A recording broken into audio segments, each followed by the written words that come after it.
G'day everyone, it's Russell here and I'm at the San Francisco Hilton in the Financial District with my friend Fiona Kerr and just been to the Neuro Leadership Conference here in San Francisco.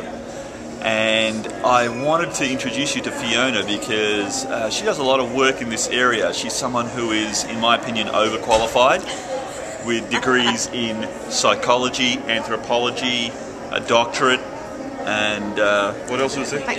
Complexity theory. Okay. Of late, she's really been getting into the topic of neuroscience. And we just had a conversation about how, given that I'm just recently a new dad, got a 3-month-old now, and was curious to see, I'm really fascinated about how well they learn. And Fiona just explained what actually goes on in a baby's brain, an infant's brain, in the first 12 months, and it's a really fascinating story. So, well, not a story, it's actual fact. And I wanted to share this with you because if any of you are out there with small children or about to have some, it's a really valuable, interesting insight to get. So I'd like to throw it over to you, Fiona, and the thing in particular is when you were explaining to me about the different types of neurons, the mirror neurons, spindle and oscillator neurons, and how that all connects. Can you just share what happens there? Okay, so what we were talking about was the 3 major types of neurons. So most people have heard of mirror neurons because that's become quite well known, and that's the copying type of behaviour. So that's really important. So that's why the little babies will copy what you do. It's why you need to interact with them a lot.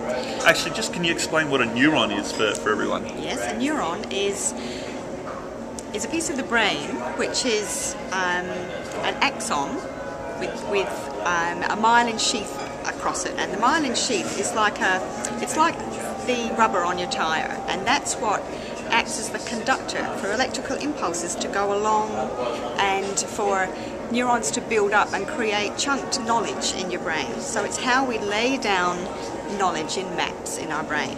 So it's how we store it. And at the end of a neuron is our little dendrites, little sacs, which keep all of that. They're like little locked up pieces of information. And babies are growing these at a huge rate, faster than at any other time in your life, even though you keep building them. So there are 3 different shapes, and they align with 3 different parts of your brain. So the mirror neurons are about, as we said, about picking up how you do things, and about copying. So the brain is learning from other people's experience even. So when you pick up a cup and your baby picks up a cup or even watches you, then the next time if they pick up a cup and then you do, the same neurons fire in their brain than yours. Right. Even though they haven't actually picked the cup up, they feel what it's like to pick it up. So that's why it's called a mirror neuron. It's like watching something in a mirror and feeling it, so empathy. And how fast and how detailed is that ability to pick up those mirror neurons? The mirror neurons work, well, probably within about a 1/6 of a second. And one of the interesting things is they fire, all of the neurons fire subliminally. So they fire before conscious decisions are made. So actually even in adults is why you trust people or don't trust people. Because before the person's actually said anything, you've already made your decision. So mirror neurons are about how I'm picking up and translating the information from your body. Spindle neurons are the next ones. They're called spindle neurons because they're small and they've got really large, long tentacles. And what happens is they sit across different parts of your brain like big nets, and they actually connect emotional parts with technical parts. And the more you have of them, the more, I guess, the more rounded your decisions can be. So babies are making lots of them as well, and they're starting to learn about emotion. But the really important ones when they're tiny, and that's why you want to pick up and hold your baby, and you should, is because of oscillator neurons. And they do exactly what they say. They talk about oscillation of bodies. So they're the things that make us feel like we're closely connected, and you're stimulating them whenever you move your baby. So things that you can do together, like dancing, that's why dancing feels so good, because you're oscillating together and you're actually building new parts of the map of your brain in your babies. You're both building exactly the same maps in both brains. So it's why you're sharing that information and you're stimulating their brains to build these new neurons and hold this new knowledge of how it feels. So the things that are nice about moving together are being held. With your little baby being rocked, it's why you automatically rock your baby. It's why you pick them up if you think that they're distressed. And it's why a baby will be quiet when you put it in a pouch or carry it around. It's because you're setting off their oscillator neurons.